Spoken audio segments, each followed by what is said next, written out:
አንዱ አይደለ እሳቸው በነፋስ እሱ በእግሩ እየሄደ አባቴ በነፋስ ነበር መሰል የምትሄድ አላቸው። አይ እንደዚህ ያለ ኃጢአተኛ ባለ ነፋስ ኧረ በእግሬ ነው ብለው መለሱ። የዛሬ ሰው ቢሆን እና ካንተ ጋር ምን ሊሆን ነበር ይል ነበር።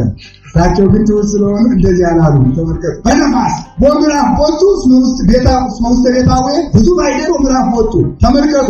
አህያ የላቸው፣ በቅሎ የላቸው፣ ፈረስ የላቸው፣ ቤት የላቸው። መብረቁን በፈረስ ያረጉታል እነ ገብረ መንፈስ ቅዱስ። ደመናውን መብረቅ ያረጉታል።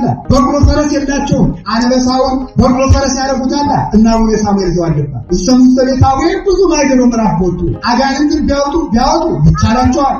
በባህሩ ቢራመዱ ይቻላቸዋል። ገመዱን እና ወለተ ተክለ ሃይማኖት ከደብረ ዳሞ ሲወርዱ ሰይጣን ገመዱን ቁርጥ ቢያደርገው ክንፍ አውጥተው መብረር ብዙ ማይደሩ ምዕራፍ ወጡ። በግርምሳ ብቻ መሰለችው ሰይጣን በግርምጫ አይደለም በግርምፍ ይበረራል። አያችሁ ብዙ ማይደር ይሄም ቆሎ ተመልከቱ ማለት ነው። እግር ይቆረጥ በግርምፍ መብረር አለ።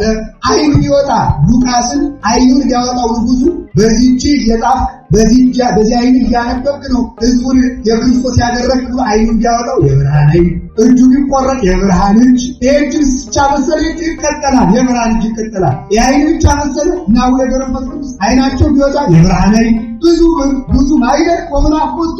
ስለዚህ ተመልከቱ። ካብረት ነፍሶሙ በውስተ ዓለማት እኔቲ ዘዚህ ወዘካ ነፍሳቸው በሁለት ዓለም ከበረች። በዚህ ቃል እንዲያውም አሞኒዮስና አውሳቢዮስ በምድር ወንጌል እናያሉ ቅዱሳን እንደሆነ ያን ክንጽድቅ የሰሩ ምን እያነቃቃቸው ነው የሚለው ሲቀርቡ እስመ ውስተ ቤታዌ ብዙ ማይደር ምዕራፍ ወጡ የሚለው እያነቃቸው በዚህ ነፍተን ጽድቅ እንድንሰራ እግዚአብሔር ይርዳል።